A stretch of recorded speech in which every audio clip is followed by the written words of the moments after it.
Estamos.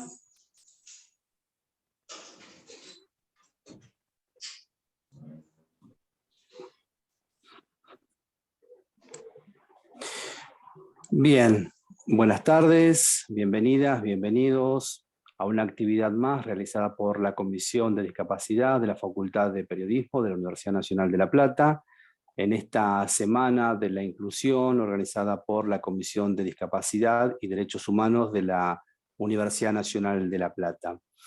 Hoy un tema convocante, un tema muy interesante que tiene que ver con esta cuestión de humanizar las ciudades, ¿no?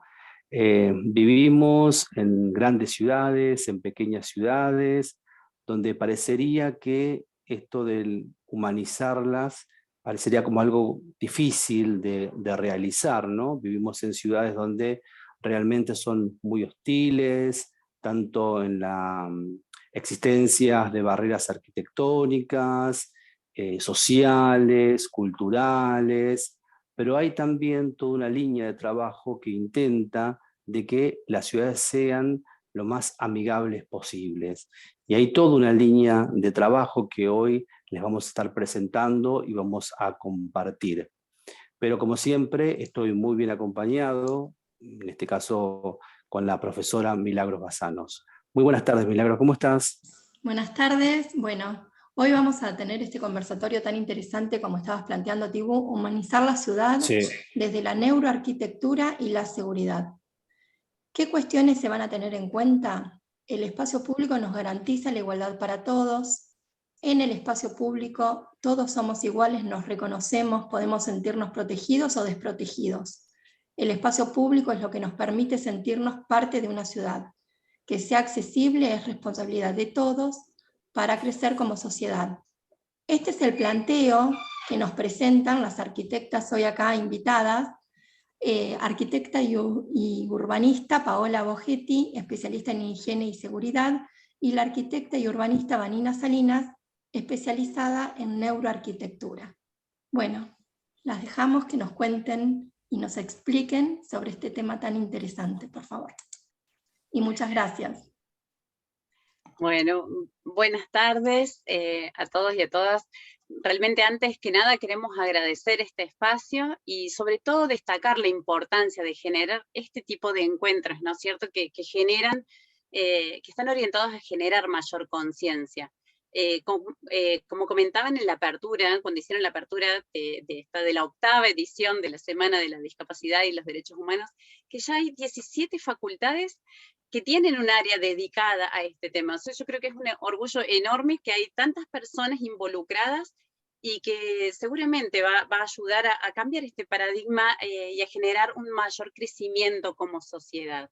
Así que desde nuestro rol como arquitectas entendemos y sentimos la responsabilidad también que tenemos al crear y al diseñar espacios con el foco puesto en las personas. O sea, todo el diseño y todo lo que hagamos puesto en que la ciudad sea para todos.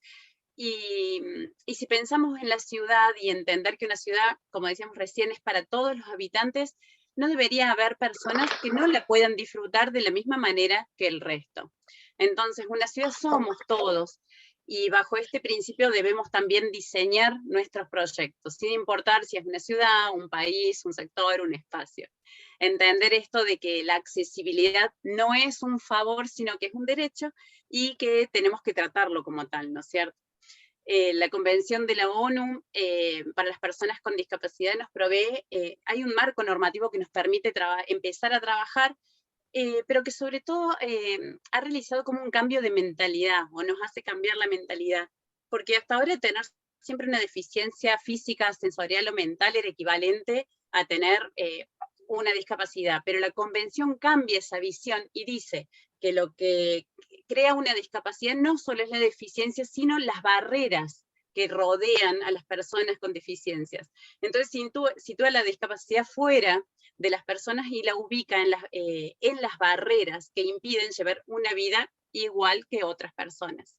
Entonces, por ese motivo es que para nosotros es tan importante poner el foco en esto, poner el foco en las barreras que existen en el entorno, en los espacios, en la ciudad, porque cuando sabemos que existen y tenemos la voluntad, la capacidad y la perseverancia de incluir a todas las personas en nuestras ciudades, nos convertimos en sociedades propicias para todas las personas. Así que, bueno, muchas gracias nuevamente y le doy paso a Paola para comenzar.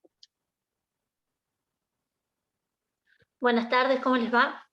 Bueno, me alegro de estar nuevamente acá reunidas, compartiendo con Vanina, que es colega y amiga, esta experiencia.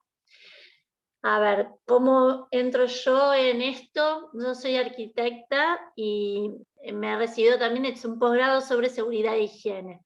Nosotros en la construcción tenemos, es uno de los rubros con más cantidad de accidentes, ¿sí? Y accidentes graves y accidentes donde muchas personas quedan con una discapacidad de leve, severa a moderada. Entonces, también el compromiso como arquitecta es el de trasladar todo lo que nosotros podamos hacer, lo mejor que podamos hacer en nuestro trabajo, en las obras y demás, para evitar tener este tipo de problemas con la gente, con los empleados. Y de ahí viene que uno como arquitecto también tiene la necesidad de hacer las cosas mejor de lo que se hacen, de pensar un poquito en todos como usuarios de los espacios, como usuarios de nuestros proyectos. Bueno, yo les voy a compartir un PowerPoint para que vayamos viendo un poquito de qué se trata esto, ¿sí? Tener en cuenta siempre que la discapacidad no solo es una discapacidad de nacimiento, ¿no? Sino que cualquiera de nosotros estamos expuestos a lo largo de nuestra vida a sufrir en algún momento algún tipo de discapacidad. Transitoria, de por vida, leve, moderada o grave. Entonces, ¿por qué no pensar que estamos todos dentro de esto y que tenemos que hacer que todo funcione para que nadie se sienta diferente, para que nadie se sienta distinto y para que todos podamos usar los espacios de la mejor forma posible? Bueno, ahí les comparto el Power.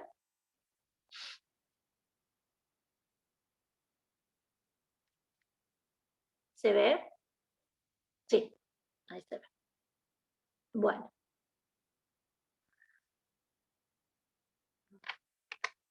Bueno, acá tenemos, vamos a primero enfocarnos un poco en algunos conceptos para entender un poquitito esto. Nosotros tenemos que, según el último censo del año 2018, indica que hay un 10,20% de la población en nuestro país que sufre algún tipo de discapacidad.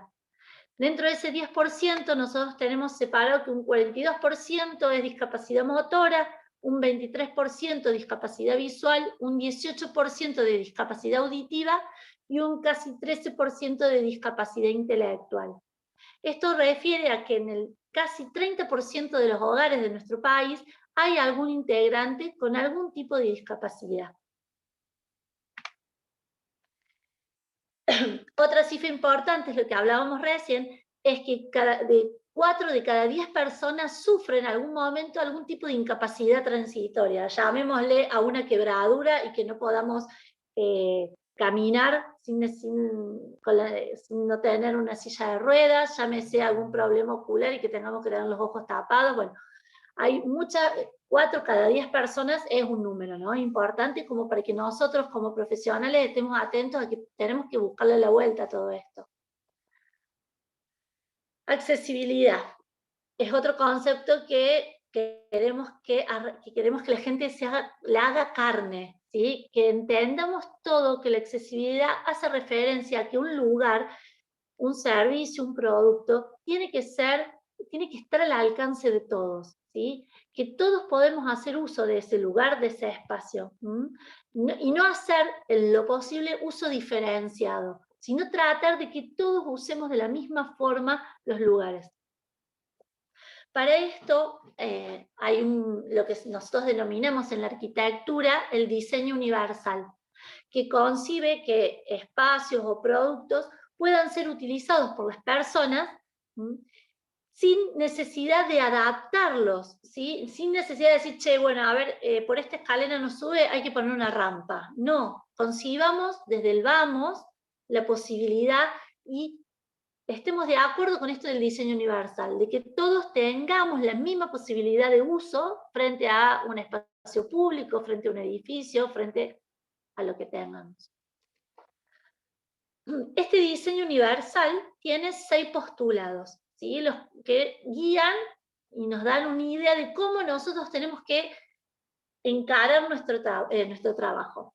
Este primer postulado hace referencia al uso equitativo, a esto de que todo tiene que ser usado de igual manera, de forma equivalente para todas las personas, para el que tenga un pie quebrado, para el que no pueda caminar nunca más y para los que podemos caminar, ¿sí?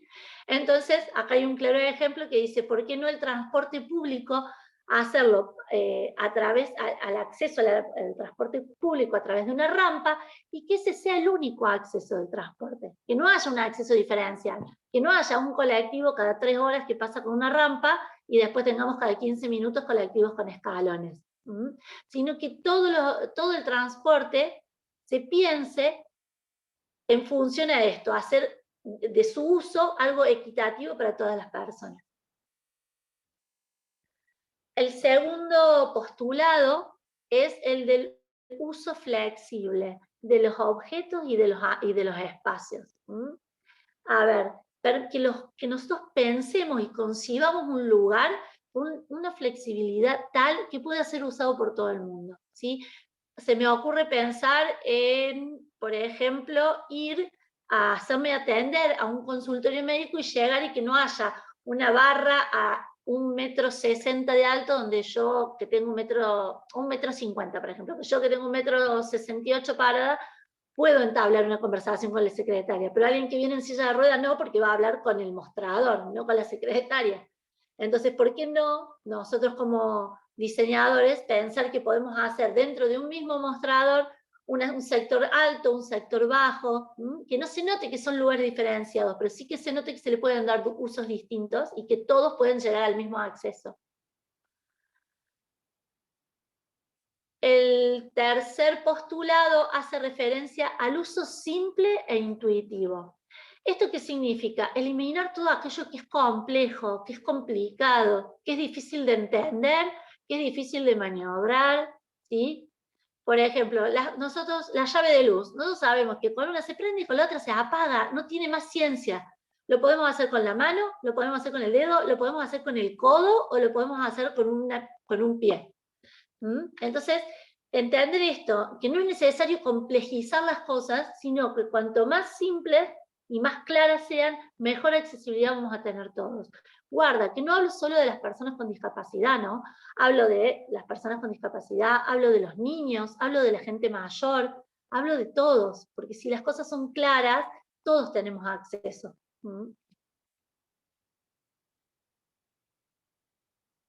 El cuarto postulado hace referencia a la información perceptible.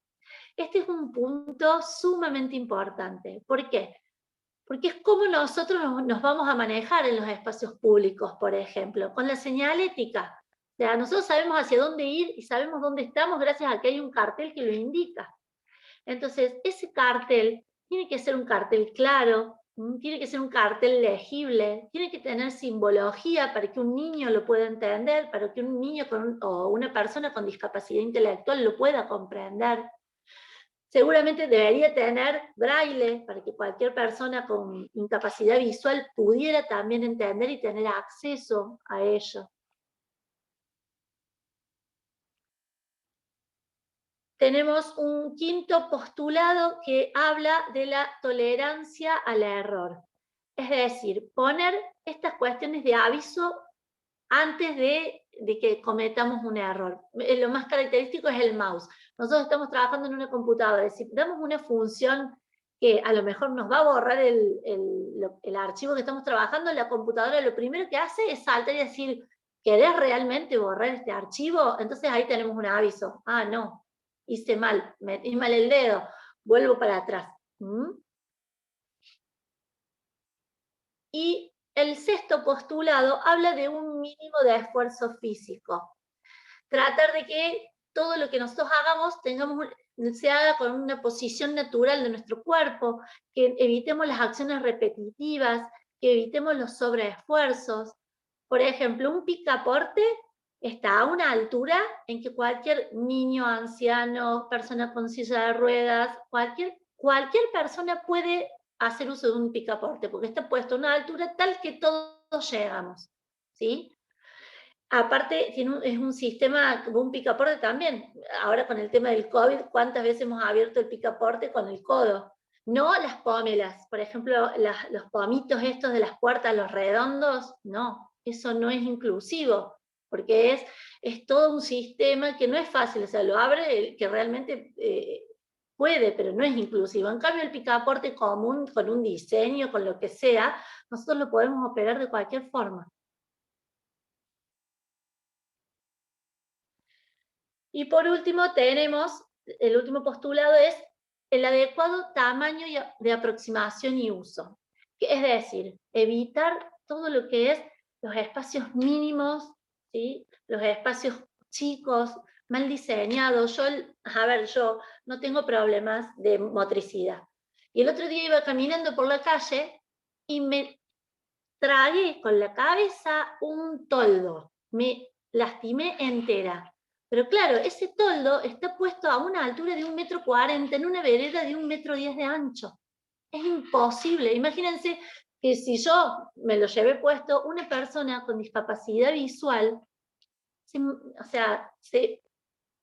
lo que puede pasar, ¿sí? Todas esas cuestiones las tenemos que, bueno, el gobierno tiene que, hoy por hoy, por ejemplo, en Córdoba tenemos un espacio donde se registra todo lo que es publicidad, cartelería de publicidad. Entonces ahí se registran las alturas de las cartelerías, las medidas, cuánto por arriba de los 2 metros tiene que ir, y está todo pactado para que no pase esto, porque si no cualquiera pone un cartel donde sea, cualquiera pone un toldo donde sea, y después vos venís y es un peligro para el andar diario. Entonces, adecuar el uso y el tamaño de los lugares, los baños. A ver, el otro día fui a una cancha a llevar a mi hija a jugar al vóley, ¿sí? Yo no podía subir caminando la rampa, por la pendiente que tenía la rampa. Entonces, entre hacer esa rampa y no hacerla, y no la hagas, porque no la puede usar absolutamente nadie, ni el que está en silla de ruedas, ni el que no está en silla de ruedas. Entonces, muchas veces, lamentablemente, la gente hace las cosas como para cumplir con lo que se pide, pero están mal hechas. Y como no hay un ente que fiscalice o controle esto, nos pasan estas cosas, que yo llego y quiero entrar a ese lugar y no puedo entrar.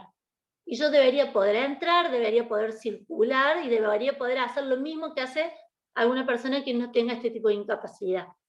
Les juro que yo me quedé mirando esa rampa e intenté subirla. Primero que me tuve que agarrar 20 veces por el apoyabrazo porque tenía que hacer una fuerza extraordinaria. Y después dije, la bajé y salí como tronco. Digo, esto no puede ser que esté puesto para una persona con discapacidad motriz, no hay forma.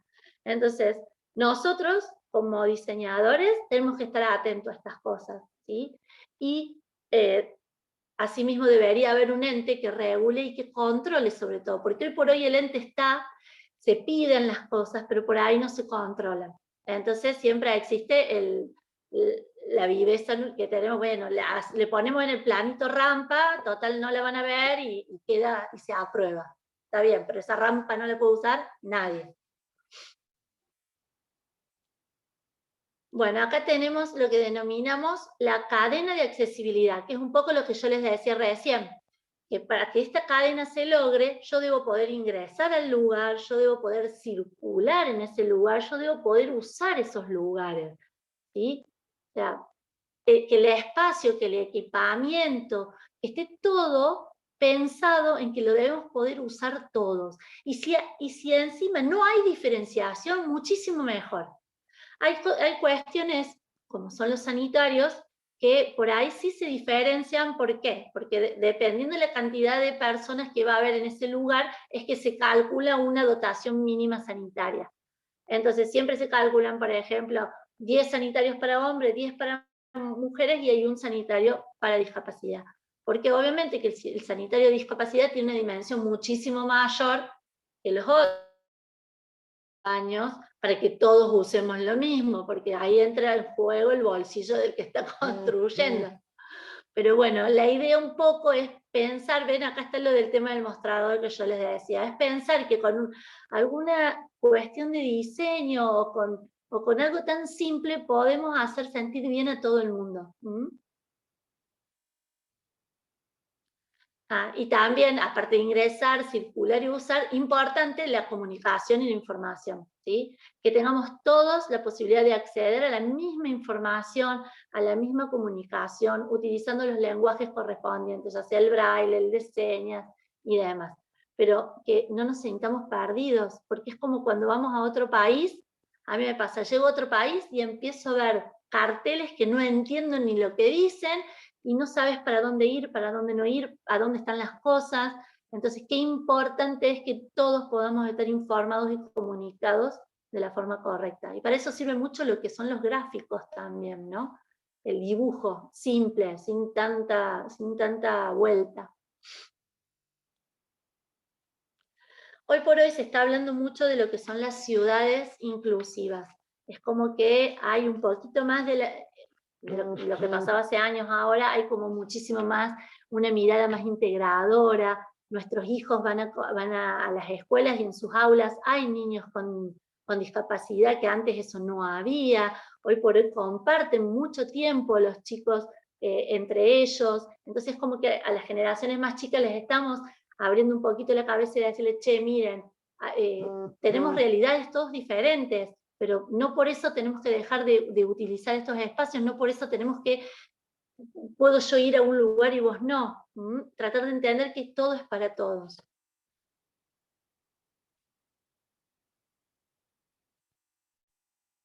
Hay 3 aspectos que son fundamentales en una ciudad, ¿sí? Y que van a impactar directamente en la vida de las personas con discapacidad. Uno de los aspectos es el aspecto físico, que dice que permite que la persona pueda moverse de un lugar a otro de la ciudad. Esto es fundamental para poder trabajar, para poder estudiar, para poder realizar actividades de ocio, para poder ir a un médico, para lo que sea. Nosotros necesitamos poder movernos todos de la misma forma, poder tener acceso a un transporte, poder tener acceso, ir por la calle, por la vereda, sin tener miedo que haya un pozo que si yo no veo, me caiga. Acá habla un poco de los elementos básicos de estos aspectos físicos, que son las veredas anchas, lisas, con rampas, sin postes ni luminarias, en lugares que no son los adecuados. Nosotros tendríamos que tener una vereda limpia, ¿sí? sin interferencia de nada. Los semáforos con voz, para que avise a una persona que no vidente que puede cruzar, sin necesidad de que la pobre persona esté esperando que alguien la ayude a cruzar. Los carteles con información en braille, con imágenes simples que la pueda entender un niño, un anciano, una persona con discapacidad intelectual. Estos elementos permiten que las personas con discapacidad se muevan libres y más seguros por la ciudad, porque los sienten que los están incluyendo. Después tenemos los aspectos económicos. ¿Qué pasa con estos? Tienen en cuenta a las personas con discapacidad en el diseño de oportunidades laborales y en el diseño de los espacios y los productos de consumo. Por ejemplo, hacer puestos de trabajo adaptados, ¿sí? Generar trabajo para estas personas. Que los edificios sean accesibles y con baños adaptados para silla de ruedas. Yo que soy arquitecta estoy tan acostumbrada a que vengan y me digan, mira arquitecto, tenemos que arreglar el bar porque ahora tenemos que hacer un baño para discapacitados. ¿Usted puede creer que me obligan a hacer un baño para discapacitados? Oh, y es mucha superficie, y hágalo más chiquito y póngale la puerta más chiquita. No, decir, no, más chiquito no se puede. Es esto, son estos metros, y es todo un tema porque hay mucha gente que no logra visualizar todavía esto. Lamentablemente por ahí no logramos verlo hasta que no nos pasa. Hasta que a lo mejor un día nos quebramos una pierna y tenemos que salir con muletas a la calle y ahí nos damos cuenta de la cantidad de barreras físicas que tenemos para caminar o para andar. Después, bueno, espacios sin colores estridentes o insonorizados, centros comerciales con puntos de información y señalización sencilla. Esto permite que las personas con discapacidades físicas e intelectuales puedan también trabajar, puedan consumir, puedan ser parte de esta sociedad. Y después tenemos el aspecto social, que son aquellos que permiten que todos los ciudadanos compartan los mismos lugares. Esto hace que ellos interactúen y participen, y que realmente sea una comunidad de puertas abiertas. Que tengamos en las plazas juegos adaptados, que hoy por hoy nosotros en Córdoba, en la mayoría de las plazas ya tenemos plazas con juegos adaptados casi en su totalidad. Museos con guías formados sobre discapacidad. Colegios de integración también, yo hablo por lo que veo en mi ciudad. Nosotros tenemos, todos los colegios hoy por hoy tenemos niños integrados, hasta 2 y 3 niños integrados por curso, ¿sí? Que es una labor maravillosa la que hacen los docentes, porque no es fácil, hay patologías que no son muy sencillas. Yo soy docente también, y tengo muchos niños integrados en mis clases. Y está muy bueno cómo esos niños comparten y cómo sus compañeros los ayudan. Es increíble las cosas que se ven adentro del aula. A veces te pone la piel de gallina y decís, wow, una criatura de 12 años entiende más las cosas que una persona de 50. Pero bueno, es así. Si bien adaptamos una ciudad a las personas con discapacidad, se supone que hay que invertir mucha plata. Pero ¿qué pasa? Esa inversión no solo la va a aprovechar la persona con discapacidad, sino aquel papá que tiene que ir a la plaza con un cochecito de un niño, de un bebé, aquel anciano que le cuesta caminar y tiene que andar con un andador. Así que no pensemos solamente que la persona con discapacidad, nosotros tenemos que hacer una inversión. No, es una inversión para un gran número de población, que es la persona con discapacidad, que son los niños, que son los ancianos. Hablo de las rampas en veredas, en accesos en edificios, es lo mismo que veníamos hablando recién. La señalización, los lugares públicos accesibles y adaptados, ¿sí? Que permitan esto de que todos podamos compartir un mismo espacio sin sentirnos diferentes. Y ahora les voy a dejar de compartir esto y les voy a poner un pequeño videíto que habla un poco del resumen de esto. Y ya la dejamos hablar a Vani, que ya habla ya de lo que es la neuroarquitectura. Yo le digo que yo soy la arquitecta rígida y ella es la arquitecta del corazón, porque ella habla más de toda la parte sensorial y de todas esas otras cuestiones. Así que les voy a compartir, a ver si tengo acá el videíto. Decime que lo borré cuando te lo pase, Milagros. Denme un segundo que lo busco. Acá lo tengo.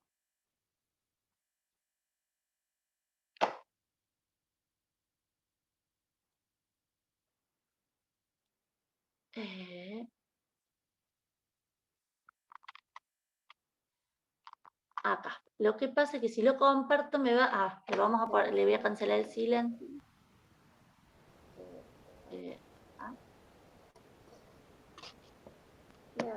¿Me avisan si se ve, si se escucha? Sí se ve.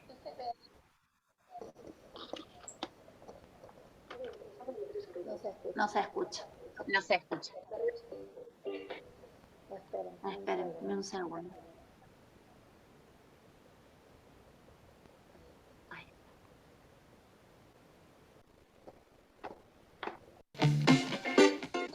¿Sabías que las barreras físicas en los municipios se han clasificado en 3 grupos? Barreras urbanísticas en calles y espacios públicos, barreras arquitectónicas en el acceso o el interior de edificios, barreras a la movilidad en las diferentes formas de transporte por la ciudad. Y aunque tradicionalmente no se han considerado barreras físicas, también lo son las barreras que impiden la comunicación y la comprensión de los espacios públicos y servicios. Sin embargo, es necesario superar este planteamiento porque es limitado a la nueva concepción de la accesibilidad universal, entendida como una condición imprescindible para garantizar la igualdad de oportunidades mediante el diseño para todos. Para conseguirlo, es necesario concebir sin barreras todo lo que se crea y diseña nuevo, y adaptar progresivamente lo que ya se ha realizado con barreras. Se debe adecuar no solo el entorno, sino los servicios, equipamientos, estructuras y condiciones administrativas y legales a las necesidades de toda la población.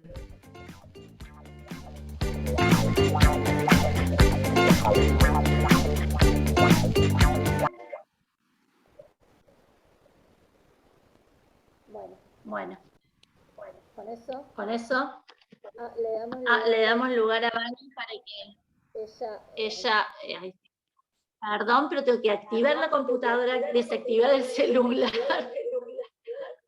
Bueno, Vani, todo tuyo, Sei. Bueno. Muchas de la que hablaba Paola recién y que tiene que ver, me parece que tenés que mutear, Paola, la compu. Ahí está.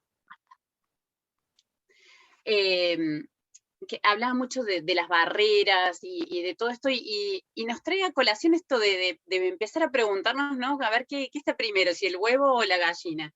¿Empezamos por el diseño de la ciudad o por un cambio de actitud? Y porque hay muchos factores que se fueron dando en el último tiempo, en este cambio de actitud y en este cambio de querer lograr nuevas cosas, ¿no? Entonces, obviamente que creemos que los dos factores tienen que ir de la mano, ¿no? Porque nos hace pensar esto, ¿por qué las personas con discapacidad tienen que adaptarse a los entornos en vez de que los entornos adaptarse a las personas con discapacidad?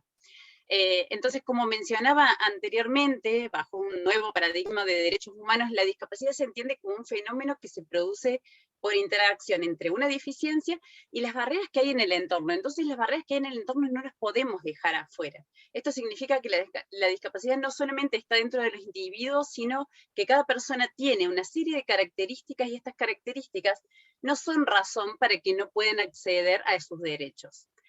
Entonces, ¿cómo llevamos todo esto a las ciudades? Un poco en este resumen que mostraba recién Paola en el video y en lo que estuvo hablando, que tiene que ver con lo que nos propone la Convención de las Naciones Unidas sobre los derechos de las personas con discapacidad, que nos propone estas dos herramientas fundamentales, que son los ajustes razonables y el diseño universal. Los ajustes razonables, que es un poco también de la experiencia propia que nos dice que tiene que ver en arquitectura como una revisión del pasado hacia el pasado, y es qué tenemos que hacer para que estas construcciones de años anteriores que no eran accesibles, qué hacemos para que lo sean. A ver si le agregamos una rampa, le agregamos elementos ornamentales con hierro, madera, y que hagan magia para que las personas que tengan alguna discapacidad puedan acceder sin que se rompan estos edificios históricos. Bueno, eso es por un lado, esos son los ajustes razonables, esa es una de las herramientas.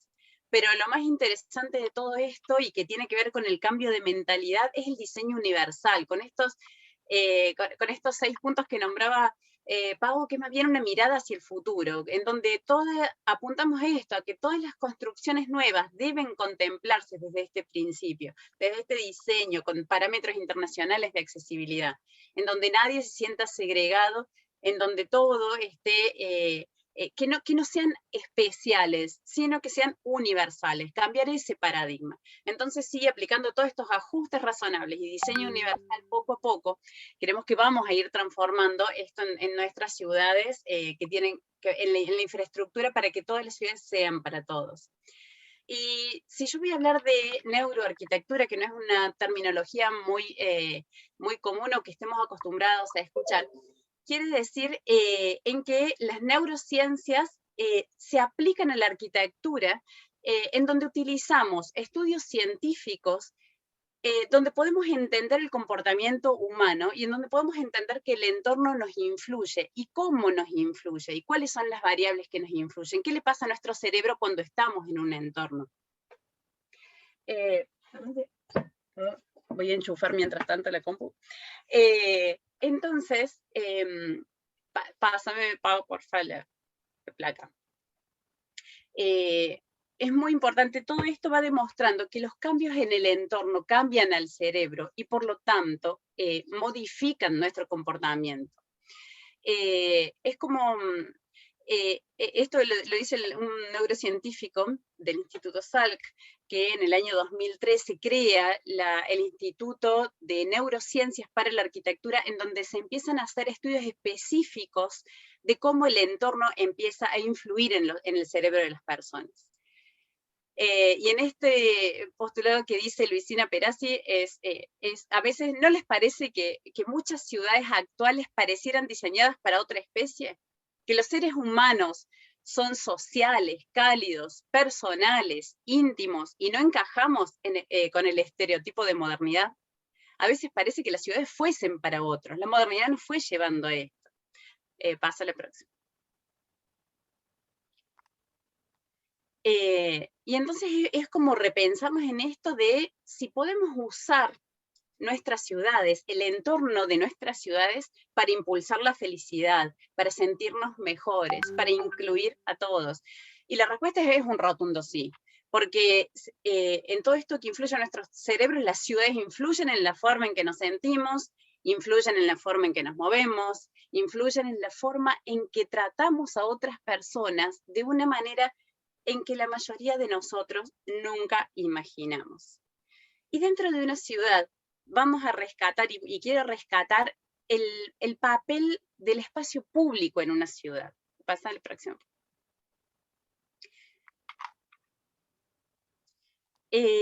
¿Cuál es el papel del espacio público en una ciudad? El espacio, a ver, nos hace repensar en esto, ¿por qué hacemos lo que hacemos y de qué manera nosotros incorporamos el espacio público como vida en la comunidad? No solo como me sirve a mí, sino en una sociedad. Y es un poco la presentación que nos hacía Milagros en un principio, es esto, ¿no es cierto? Que el espacio público nos garantiza la igualdad para todos. En el espacio público todos somos iguales, nos reconocemos, podemos sentirnos protegidos o desprotegidos. Y hay un factor muy importante cuando definimos lo referente a la ciudad, y que es el tipo de ciudad que percibimos, y qué tipo de ciudadano estamos generando con estas ciudades. El espacio público es lo que nos permite sentirnos parte de una ciudad. Por ejemplo, si vivimos en una casa chica o en un departamento, ahora con la pandemia todos lo sufrimos, y no teníamos un espacio verde, un patio en donde nos sentábamos a leer, necesitamos de un espacio público en donde íbamos y compartíamos, donde se generan comunidades, se genera una cuestión social, donde uno se puede distender o se puede hacer un recorrido. El tema es que esté adaptado para eso este espacio. Entonces los espacios deben adaptarse a las personas, y no que las personas debamos adaptarnos a los espacios. Pasa la próxima. Hemos visto en los Juegos de Tokio, en los Juegos Paralímpicos, evidenciaron toda la fuerza de las personas con alguna discapacidad y la forma de sobreponerse. Pero muchas veces lo que vemos a diario, que es lo que comentábamos recién, son los retos del día a día, el de caminar por una calle, el de subir a un medio de transporte, o miles de cosas de la vida cotidiana que realmente algo que debería ser natural se convierte en un desafío. Entonces debemos repensar esto de cómo podemos ser empáticos con los espacios que diseñamos, cómo podemos generar diferentes escenarios para todas las diversidades. Esto de que la discriminación invisibilizada crea debilidades es realmente una realidad. Entonces, sí, tenemos que hacerlo consciente para que deje de ser invisible. Esto de la hipermodernidad y el sistema capitalista vienen a mucha velocidad transformando las ciudades. Entonces, donde muchas veces se deja de lado a un grupo que se considera como una minoría, en donde, bueno, el 13% es discapacitado, entonces, ¿por qué hay que diseñar para un 13%? Y en realidad hay que tomar conciencia que no es así. Todo este tiempo la modernidad hace que el espacio privado vaya ganando terreno sobre el espacio público. Entonces, donde teníamos un espacio que era para compartir, se transforma en un espacio cerrado comercial. Y en esto que decíamos del porcentaje de discapacidad, algo que no se tiene en cuenta, es que no es solamente la persona que tiene una discapacidad, todo esto también, yo voy reforzando todo lo que fue diciendo Paola de alguna manera, porque creo importante destacar esto, que las poblaciones con discapacidad dejaron de ser una minoría o de pensarlo como una minoría. sino que hablamos de poblaciones con condiciones especiales de movilidad o poblaciones vulnerables cuando hablamos de discapacidad. La organización, como decíamos recién, la Organización Mundial de la Salud nos dice que más del 15% de la población tiene algún tipo de discapacidad. Pero ahora, si esta persona vive con uno o dos familiares, estamos teniendo ya un impacto del 40% de la población mundial hablando y enfocados en la discapacidad. Si a eso sumamos las personas de la tercera edad, o si pensamos en personas con obesidad que tienen necesidades de movilidad especiales, padres cuidadores de bebés, estamos involucrando a casi un 70 u 80% de la población mundial que está teniendo estas necesidades particulares de movilidad. Entonces, hay que visibilizar que todos los seres humanos tenemos este ciclo vital, tenemos un ciclo vital, y en este ciclo vital vamos a estar muchas veces en condiciones de vulnerabilidad o en condiciones especiales de movilidad. Esas condiciones especiales de movilidad hacen necesario, vital y súper importante que repensemos estos espacios, diseñemos espacios, colegios, sistemas de transporte mucho más amables y mucho más accesibles para todas las personas. Esto me hace replantear una pregunta. Pasa, por favor, la próxima. ¿Qué sería una ciudad inteligente? Porque muchas veces cuando uno piensa en algo inteligente, se traslada a algo tecnológico, a las conectividades, internet, wifi, y las redes, y los celulares cada vez más inteligentes, los cuales a nosotros nos vuelve sin esas capacidades, en donde capaz que una ciudad inteligente es una ciudad más amable con las personas, donde cualquier persona, con cualquier afección, con cualquier condición o estado anímico, puede estar en cualquier punto de la ciudad sin sentirse atacada, estresada, o tener que cuidarse de lo que lo rodea, o que no sabe con qué se va a encontrar dentro de su propio entorno. Esto genera estrés, porque si uno no sabe y no entiende lo que sucede a su alrededor, uno se siente estresado y nuestro cerebro se siente atacado, y nuestra amígdala cerebral reacciona y nos pone tensos. Entonces hay dos tipos de estrés, uno que impulsa a salir de la cama, levantarse todos los días y decir, bueno, salgo y la vida es maravillosa, y el otro tipo de estrés, esto, que te lleva a un burnout, que no doy más, que no quiero salir, y en donde uno se enferma.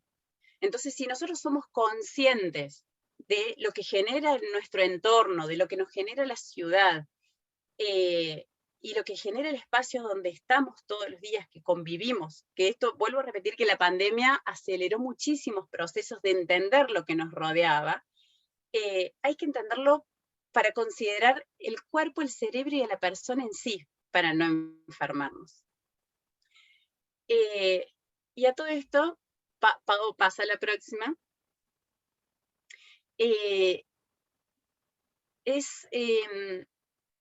muchas veces, esto, si podemos asociar todo esto, pensaba a indicadores de la felicidad, ¿no es cierto? Esto de las ciudades amables y demás, porque ya hay muchos movimientos y muchos instrumentos dentro de ciudades que pueden medir la felicidad dentro de las ciudades. Estos movimientos y estas corrientes se llaman Happy Cities, donde se diseña para generar comunidades más saludables y felices y más inclusivas, donde uno genera espacios que alivien, que hagan sentir bien, de crear comunidades en donde la gente se pueda reunir, se genera, se destaca esta importancia del espacio público. Hay un libro, a ver si acá, que se llama El secreto de las zonas azules. No sé si se ve.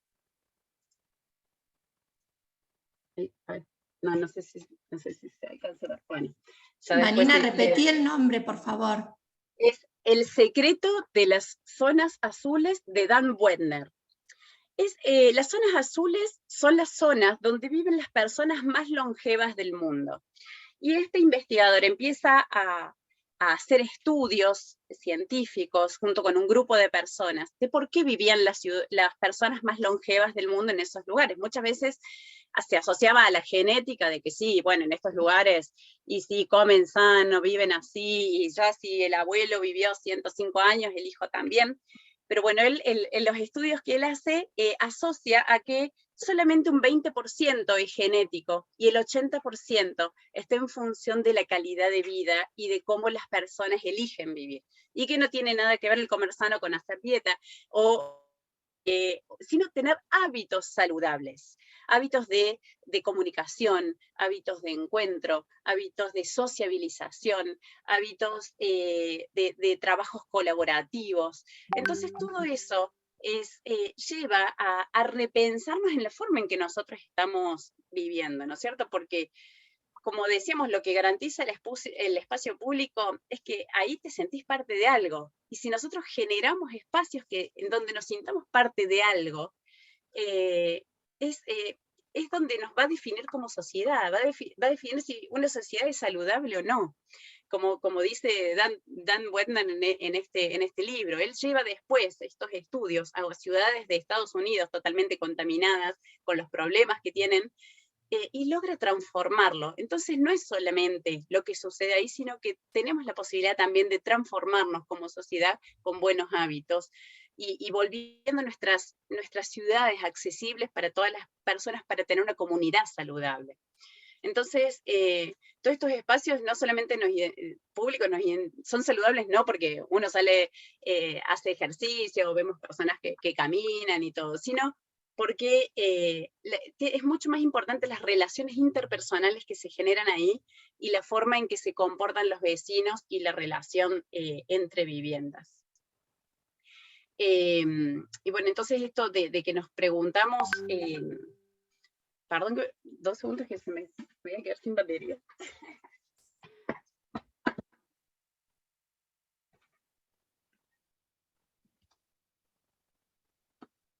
Esto no debería suceder. Y en esto es pensar, ¿no?, de la discriminación invisibilizada que decíamos recién, que crea debilidades urbanas. Y entonces pensar esto para una persona con una discapacidad, o con una discapacidad visual, por ejemplo, ¿qué es una ciudad para mí? ¿Cuál es la ciudad que habita una persona con discapacidad visual? ¿Cómo de alguna manera la ve, la siente? ¿No es cierto? Porque nosotros no solamente vemos con los ojos, sino que vemos con los sentidos, con el cuerpo, con nuestra persona. ¿Y cómo se siente un niño con discapacidad visual en el lugar que habita? Un ejercicio por ahí es recordar esto de cómo fue nuestro primer día de colegio, y seguramente cada uno podemos proponer distintas experiencias que van a ser todas distintas, desde el nerviosismo hasta cuando entramos, y nos vamos a ir acordando cosas de ese primer día. Pero si nos ponemos en el lugar de una persona, de un niño con discapacidad visual, llegando a su primer día de colegio, en ese momento, cuando empezamos años atrás, ¿cómo fue esa experiencia? ¿Cuál fue ese espacio educativo? Y ahí empiezan a tener este significado otras cosas que habitualmente no se tenían en cuenta, en las cuales ahora tenemos que trabajar, y nuestra propuesta es esto, de que se tengan en cuenta todas las diversidades para poder dar respuesta. El 70% de los aprendizajes de un ser humano en un principio vienen a través de la visión.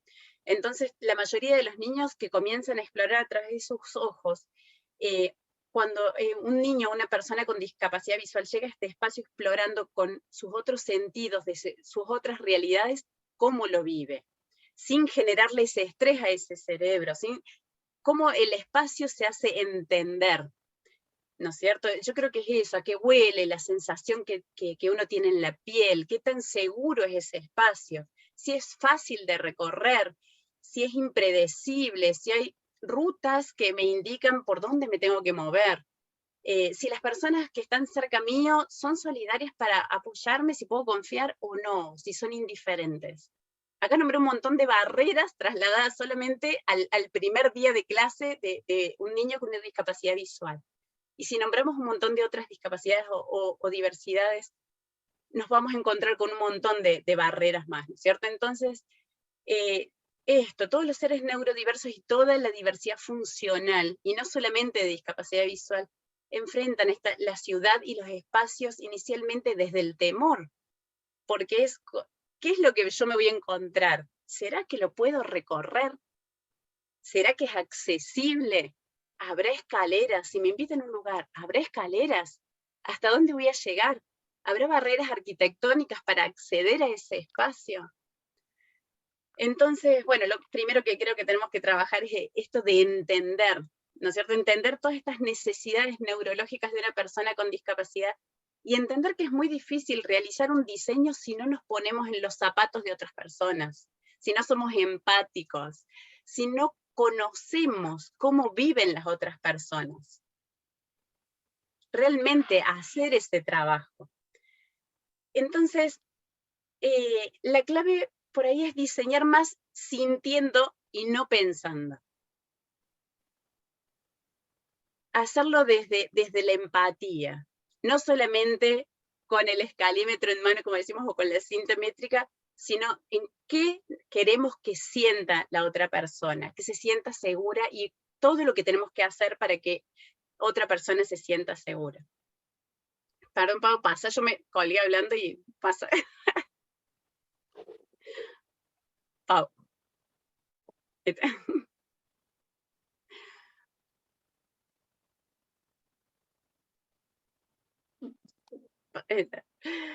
No, lo que pasa es que se me tildó, me quedaron todos congelados, entonces no sabía qué me pedían.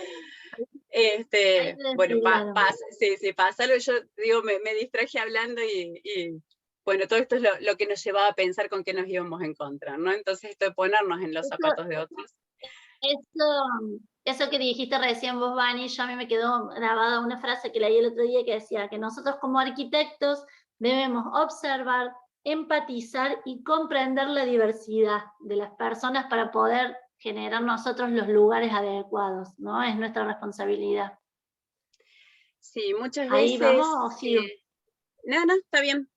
Muchas veces pensaba, digo, cuando como arquitecto te dicen, si uno no tiene, no pudo vivir la realidad de para quién diseñar o tener una persona de discapacidad, me dice, sí, porque entonces agarro un manual y digo, tantos metros, tantas medidas y tanto, pero hay muchos otros factores que van más allá del manual técnico para poder diseñar. Por eso creo que todo va de la mano, no podemos dejar una cosa sin la otra. Entonces no le podemos sacar lo que queremos que sientan, y para eso nosotros no tenemos que dejar de sentir cuando diseñamos, ¿no es cierto? Pásala, Pau. Entonces volvemos a lo mismo que decíamos recién, o sea, ¿qué sucede? El anterior. ¿Qué sucede en el cerebro cuando una persona arquetípica se encuentra en un espacio que puede ser violento? O sea, nosotros biológicamente estamos preparados para estar seguros, nuestro cerebro siempre busca seguridad, si no nos sentimos seguros es como que no podemos vivir, nos empezamos a sentir mal, sofocados, ahogados, y lo que queremos es, tendemos a escondernos. Y cuando estamos frente a una emoción muy fuerte, como esta, siempre, lo que decía hace un ratito es como esto, nuestra amígdala cerebral se pone en alerta y genera este mecanismo de protección para nuestro cerebro. Entonces, ¿qué sucede si el espacio mismo nos está atacando?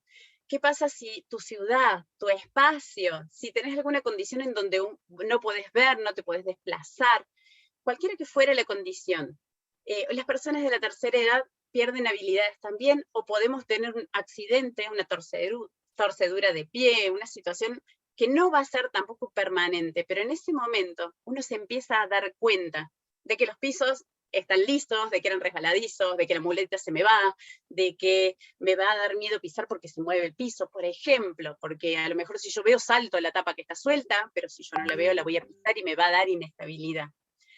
Entonces, esto tiene que ver que por qué sigue siendo un problema es el tema de la accesibilidad. Pásalo. Oh. Y sobre todo, vemos que actualmente es un problema porque la mayoría de la población, la mayoría de nosotros, no estamos atentos, o no hay tantas personas atentas como querríamos, porque muchas veces creemos que siendo indiferentes las cosas se van a solucionar. Esto no me pasa a mí, a mis hijos, si pueden ir al colegio o al club ya está, yo me puedo subir al transporte y ya está, lo mío yo lo tengo solucionado. Y ahí es cuando está el problema, es esa indiferencia.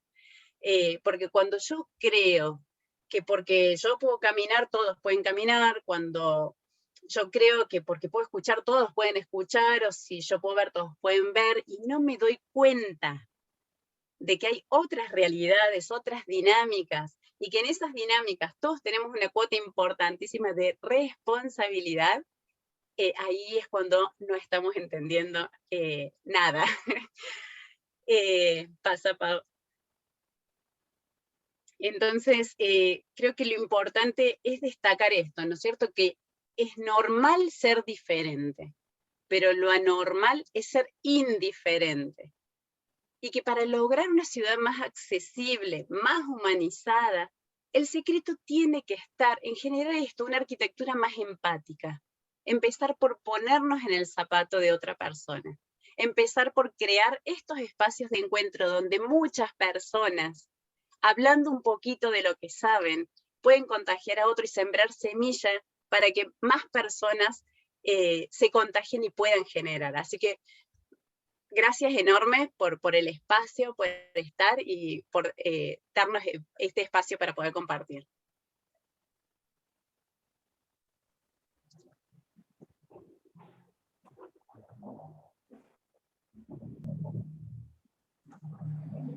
Muchísimas gracias a ustedes, chicas. Fue fabuloso escucharlas con toda la claridad que tienen para explicar. ¿Tibu? No, sí, decía que comparto lo que... No se estaba escuchando, diciendo. Perdón. No, estaba hablando pero con el micrófono apagado, por eso.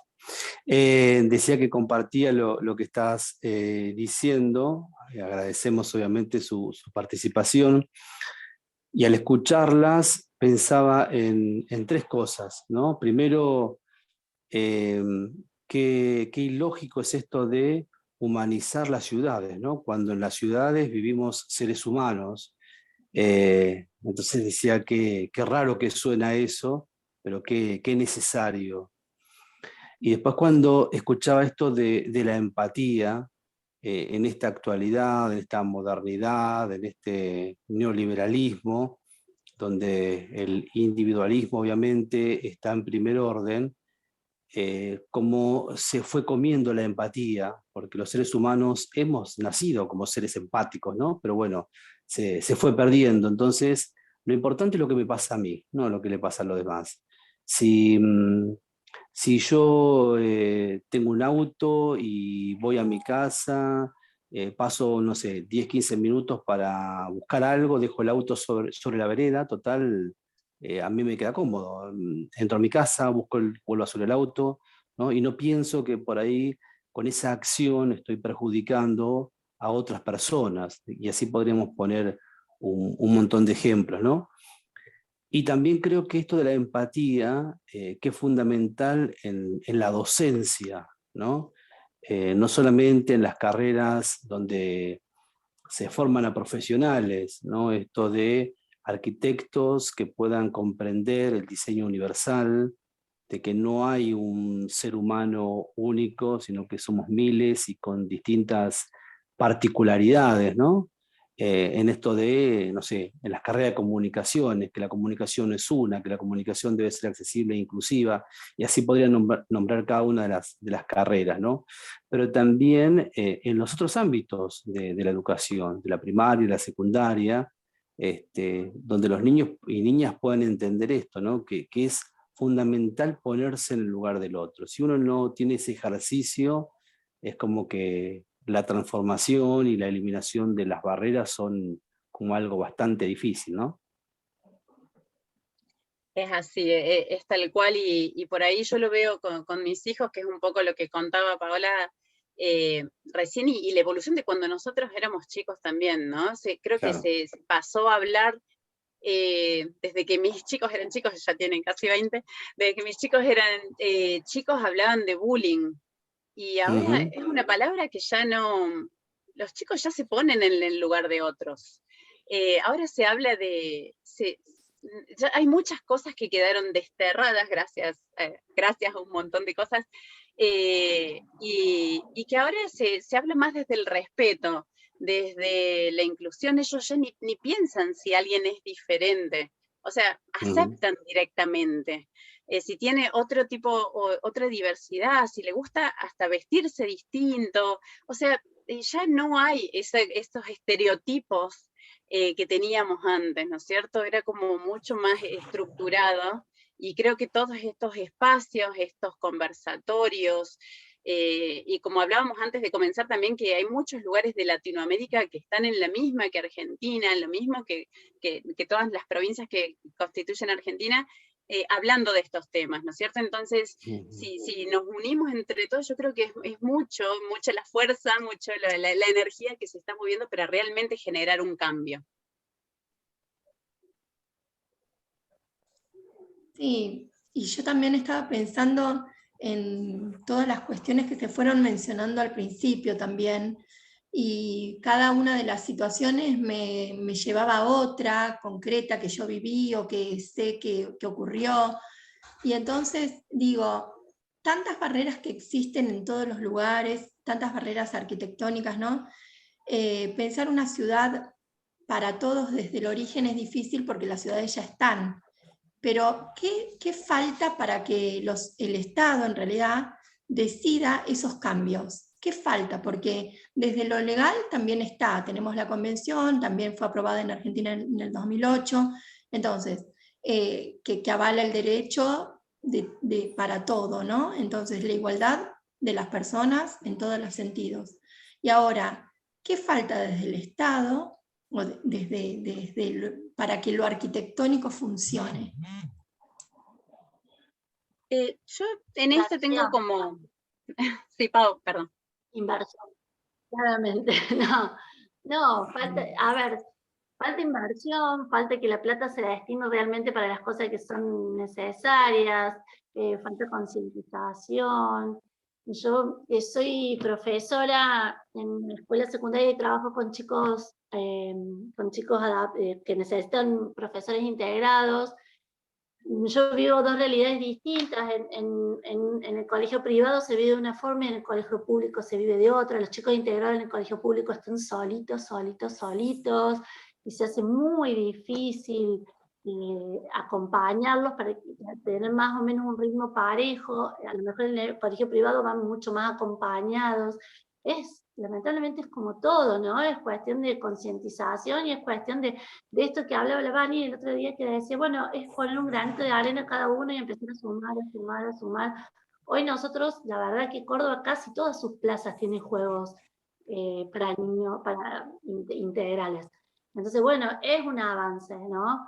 Pero después tenemos rampas en todas las esquinas, que acá son obligatorias las rampas en las veredas. Vos cuando vas, si tenés que cambiar tu vereda, lo que tengas que hacer, sí o sí te obligan a hacer la rampa en la esquina, pero después viene uno y te estaciona el auto en el medio de la rampa. Pero bueno, es una cuestión de que creo que de a poco hay que ir concientizando, como creo que nuestros hijos están concientizados en que no tiran basura. Por ejemplo, yo me acuerdo de ir en el auto de mi papá cuando era chica, abrir la ventanilla y tirar el papel del caramelo a la calle, y ahora es impensado que un chico haga eso. Bueno, creo que es tiempo, ¿no? Es tiempo de que todos nos concienticemos y que tratemos de entender que nos puede pasar en cualquier momento.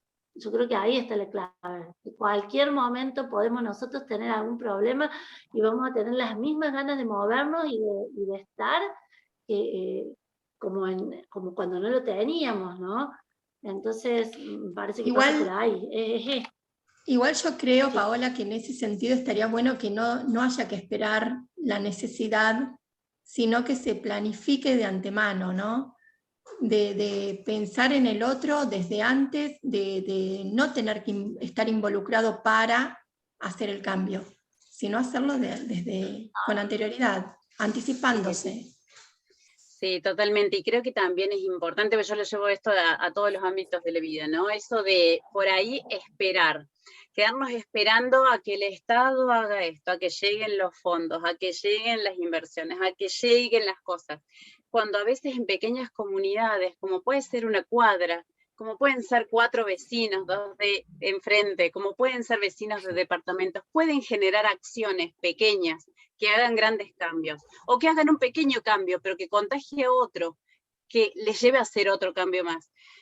Yo pertenezco a un área de respeto mutuo, que nació como un área de género y se transformó en un área de respeto mutuo porque era más abarcativo, en donde se trabajan todas las diversidades y formas de inclusión y demás, y también nos dimos cuenta de eso, que si nosotros nos quedábamos esperando para realizar acciones, todavía estamos de brazos cruzados esperando, sin haber podido lograr nada. Y la satisfacción que te da, que después lo que uno hace, otro lo replique, son cosas que no tienen precio. Entonces, yo creo que es animarse a, así como ustedes generaron esto que están en la 8ª edición de una semana hablando de discapacidad y derechos humanos, que seguro que cuando hicieron la primera, ni sabían, seguramente que no le pusieron primera porque no sabían que se venían todas las que seguían. Entonces, eso son, o como José Luis ahora que crearon, dice, no, hace poquito, 2008, son 2 años, y pasó una pandemia en el medio de generar la fundación que hicieron. Entonces, yo creo que es darle valor a cada pequeña cosa, porque son pequeñas grandes cosas, y es eso, incentivar a accionar.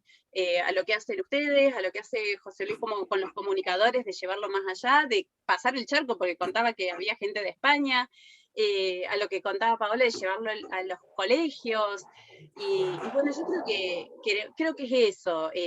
No sé si es que falta, siempre va a faltar, pero si también ponemos el foco en lo que falta y no en lo que podemos hacer, creo que siempre va a ser una brecha más lejana de poder llegar al objetivo, ¿no? Así que, por lo menos desde mi opinión, creo que hay que accionar. Sí, además también entender, en esto que recién decías, ¿no? De que es fundamental la participación y que el Estado somos todos y todas también, ¿no? El Estado no es algo que está por fuera, como decías recién, esto de un pequeño cambio que se puede generar entre vecinos, en pequeñas comunidades, hacen a que eso después se pueda proyectar y pueda abarcar mucho más. A veces cuando uno escucha, bueno, pero es el Estado el que debería, de alguna manera también está depositando la responsabilidad en otro. Y uno también tiene parte de responsabilidad. Me parece que tiene que ver con eso. Igual comparto lo que decía Milagro, ¿no? Siempre tiene que haber un organismo de control, en este caso del Estado, que debe garantizar que lo que es un derecho se cumpla. Pero me parece que es eso por un lado, pero es también esto. Uno también tiene parte, uno también es un agente de transformación. Y si uno no se pone, es como que las cosas van a seguir pasando, ¿no? Perdón, Susana creo que estaba levantando la mano y quería hacer una pregunta.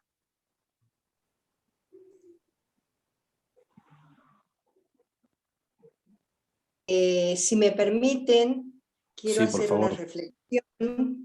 una reflexión de todo lo que escuché, que me pareció pero muy, muy valioso, esto de que las ciudades ayuden al discapacitado en el sentido de no darle una carga más, sino soluciones, y está buenísimo, y hay que empezar de a poquito, por supuesto, llevará su tiempo y su inversión, y todo lo que sabemos que eso demanda, pero hay que dar el primer paso siempre, ¿no? Para poder avanzar en algo. Eso por un lado.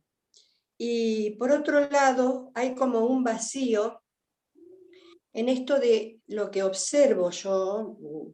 Por ejemplo, te dan un pase libre para estacionamiento, y cuando estacionas en un lugar, yo hablo por la ciudad donde vivo, yo vivo en Azul, es provincia de Buenos Aires, y si estacionan en un lugar que está prohibido estacionar, o te hacen la multa, o vas a pedir un turno y el discapacitado no tiene ninguna prioridad, cuando hay una ley por el cual se le da prioridad. O sea, hay cosas que no se cumplen y que deberían estar haciéndose cumplir. me parece, ¿no? Es una opinión muy personal.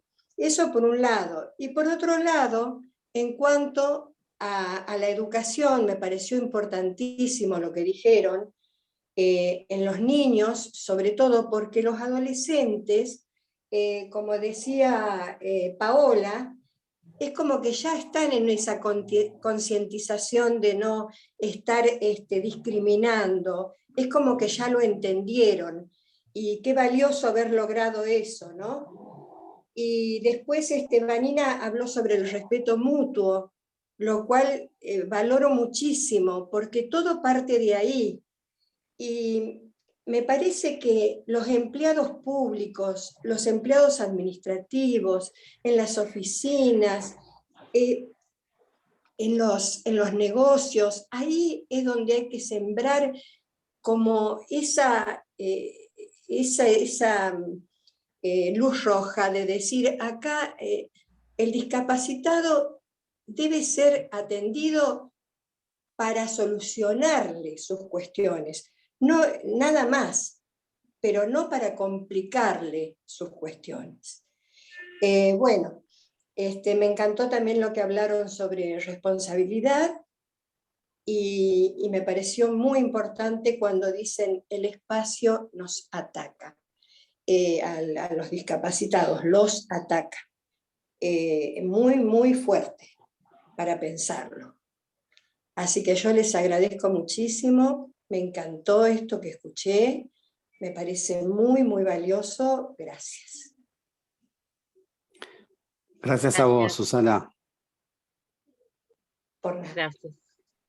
Sí, realmente da para hablar horas. Hay muchísimos ejemplos, que también podemos dejarlos para otra vez, pero hay muchísimos ejemplos de ciudades en donde han logrado grandes cambios con políticas, en donde el Estado ha estado muy presente, y por ahí es seguir esos caminos, ¿no es cierto? Que es lo que decía Paola, es necesario la inversión, es necesario, o por supuesto, es lo que al Estado le compete, y le compete también, pero lo que decía José Luis, si el Estado somos todos, creo que entre todos, si cada uno ponemos, vuelvo a las palabras, para un granito de arena, se pueden lograr más cosas, ¿no? Y entonces desde lo cercano es lo que puedo hacer yo para mejorarle el día a la persona que tengo al lado, y desde el Estado, que el compromiso y la responsabilidad, que por ahí tengan también valor el seguimiento. Muchas veces se hacen estas políticas, que se generan manuales, se generan acciones, y que hay mucha fuerza generándose cosas, y que aplaudo porque se ven, como dice Paola, acá todas las plazas tienen, o la mayoría tienen juegos que son inclusivos, pero bueno, es que pasa en el tiempo, ¿no es cierto? A ver, de acá 2 años están, o cambió la política y cambiaron las plazas, o sea, todas estas cosas, que las cosas rescatar, las cosas buenas para hacerles el seguimiento para que perduren en el tiempo, ¿no? Y poder, no que cada uno que empiece desecha lo anterior para poner sus sellos, sino que rescatar y trabajar sobre ya los cimientos que se van fundando. Así es, me parece. Y sobre todo también pensar en que las cosas que se logran, de no perderlas, ¿no? De hacer lo que sea necesario para no perderlas. Por ejemplo, en este momento se me ocurre pensar en el momento en que surgieron los colectivos accesibles, que se bajaba la plataforma para las personas que estaban en silla de ruedas. Ahora, para conseguir un colectivo así, tenés que o esperar 5 horas que pase el único que tiene la adaptación, o directamente decir, no, yo no puedo usar colectivo porque no puedo subir, ¿no? Lo de las plazas accesibles, algunas lo son, pero hay que, el que necesita o quiere disfrutar de una plaza accesible tiene que ir a esa específica, porque en realidad no están todas las plazas accesibilizadas. En ese sentido, pienso yo esto de las ideas están, los proyectos están, los cambios en camino están, pero a veces falta esto de que se lleven a cabo, que falta, eso sí, lo estuvimos diciendo, pero creo que es necesario como insistir para que el cambio llegue, ¿no? Y para que cada vez sea todo más inclusivo. Totalmente de acuerdo. Bien, Milagros, ¿te parece que vayamos cerrando la actividad, la jornada de hoy, agradeciéndoles a las disertantes por la charla que nos han traído hoy, que es muy interesante y que seguramente, como también decía Susana, es para seguir pensando, seguir accionando, seguir encontrándonos, seguir participando y generando, ¿no? Que me parece que también esa es la clave, trabajar en red de manera articulada, en vinculación, es la que también va a permitir que esa transformación se vaya concretando de a poquito, pero bueno, que vaya creciendo, se vaya extendiendo, ¿no? Perfecto. Antes de terminar, por ahí Sí. alguien más quiere hacer alguna otra pregunta, y también me gustaría que nuestras invitadas puedan decir algo como cierre. ¿Qué les parece? Dale. No sé si alguien quiere preguntar algo más. Y si no, bueno, Paola, Vanina, algo que quieran decir antes de terminar. Gracias por habernos invitado a esto. Nosotros tenemos una gran responsabilidad como profesionales de tratar de que hagamos algo por por esto de que estamos hablando, tratemos de humanizar las ciudades, nuestras obras, tratemos de pensar en los usos que le vamos a dar, ¿sí? Y no por ahorrar un par de metros hacer cosas que no sean amigables para todos. Creo que es algo que tenemos nosotras en nuestra profesión que ayudar desde nuestro punto de vista. Nosotros somos creadores de espacios, nosotros somos quienes los diseñamos. Entonces, una rampa puede quedar divina si está súper bien diseñada, ¿sí? Y no es necesario hacer algo que sea imposible de usar. Entonces, nosotros quedamos con el compromiso que desde lo profesional siempre tratar de hacer aquello que realmente sea vivido de igual manera por todos. Bueno, nada, gracias. De verdad, fue un gusto haber compartido este espacio con ustedes. Creo que esto que decía José Luis, que le llamaba la atención de lo que era humanizar las ciudades, sí, es obviamente que es una cuestión lógica. Si las ciudades son para humanos, las ciudades están humanizadas, y cuando uno empieza a tomar conciencia de lo que pasa alrededor, nos damos cuenta que no están tan humanizadas, sino que nos fue atropellando esta modernidad, ¿no es cierto? Entonces, que lo inteligente al final termina siendo otra cosa, que es pensar que lo dejó totalmente plasmado en todos la pandemia. Lástima que tuvimos que vivirla para realmente tomar conciencia de muchas cosas, pero que bueno, aprovechar y viendo esta conciencia que tomamos de generar, de pensar en el otro, de esta responsabilidad de la que hablamos con Pau, de ser una... A ver, siento que la responsabilidad que tenemos como arquitectos es enorme, porque nosotros le estamos diciendo si el entorno influye en el cerebro, en la forma en que van a vivir. Entonces, sí, nuestra responsabilidad va a ser esa, que realmente, así como nosotros, muchos profesionales puedan tomar conciencia para generar espacios humanizados, no solamente ciudades, porque todos estos espacios van a llevar a que tengamos una sociedad más humanizada también. Fabuloso. Bueno, les agradezco muchísimo la participación a ambas por habernos compartido tanto conocimiento y tantas nuevas ideas que generan cada una de las cuestiones que fueron mencionando. Así que súper agradecidos desde la Comisión de Discapacidad de la Facultad, Tibu. Sí, no más que reiterar el agradecimiento, y que seguramente en otro momento podemos retomar la charla, porque da para seguir profundizando cada uno de los aspectos que se fueron desarrollando. Así que muchísimas gracias a las disertantes y también a las personas que se sumaron en la tarde de hoy. Totalmente. Bueno, Gracias. buenas tardes para todos. Gracias, buenas tardes. Chao, chao. Hasta luego.